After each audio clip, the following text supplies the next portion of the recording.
Now on BBC One, BBC London News with Nina Hossain.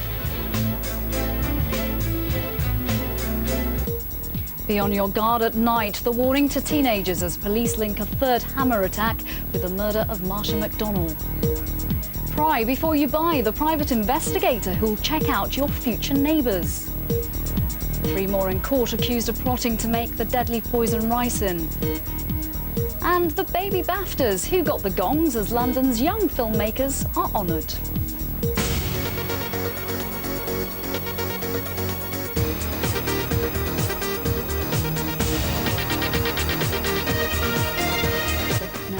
More on buying a house than probably anything else in your life. But how much research do you really do before taking the plunge? Our property expert, Andy Coleman, has done his, and it led him to a private investigator who can tell you more about your new neighbours than you ever thought you'd know.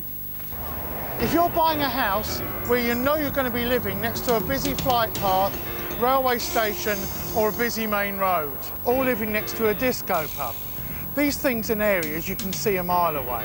But what about the hidden things that you don't see? Where'd you go and find out about that?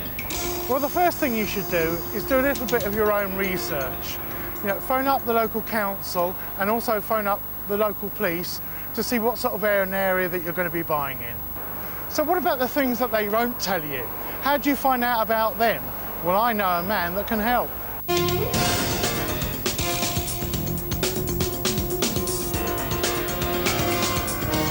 Nigel Parsons is a private investigator who can tell you more about your new neighbourhood than you'd ever imagined you'd know. The point where we come in is to try and paint a picture of what life is going to be like. You know, good old-fashioned surveillance, what it's like when the pub's shut, you know, 11:30 o'clock at night if there's rowdyism kicking around the area. Just getting that picture of what life is really going to be like.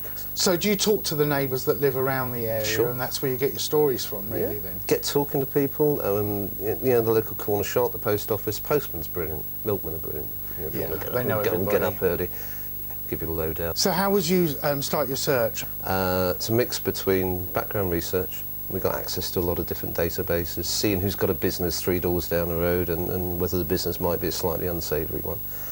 Well, it happens. I mean, you know, one of our guys came across somebody who obviously did something else during the week, but the weekends they spray cars. Yeah. Saturday afternoons and Sundays, you know, the sun's out and you've got the smell of cellulose. Nigel does all the background stuff all on the internet, and I'm the one that runs around doing all the street sort of surveillance work. And often, a lot of the time, what I do, I mean, people are always, especially being English, people are reluctant to talk to people. Yeah. So the gimmick we've got at the moment is put me in school uniform and I can just be a child doing market research on the streets. Excellent, great. So people are always a bit more sort of open to talk. I do the uni student thing quite a lot as well. So what sort of things should people be wary of? Well, there are so many hidden things that you couldn't possibly even think of it. For example, a normal high street during the day, you wouldn't think anything twice, but at night the laundrette can be used as the place where you sell all your drugs and the prostitutes go. So you never know what's hidden until you actually go and have a look. It's the things that the estate agents and the surveyors wouldn't tell anybody about. Wouldn't tell anybody, even if they did know. So if you're thinking of buying in a new area, check it out with the local police and the council, or even a private investigator. But remember that your neighbours might know more about you than you think. Watch out, those private investigators are about.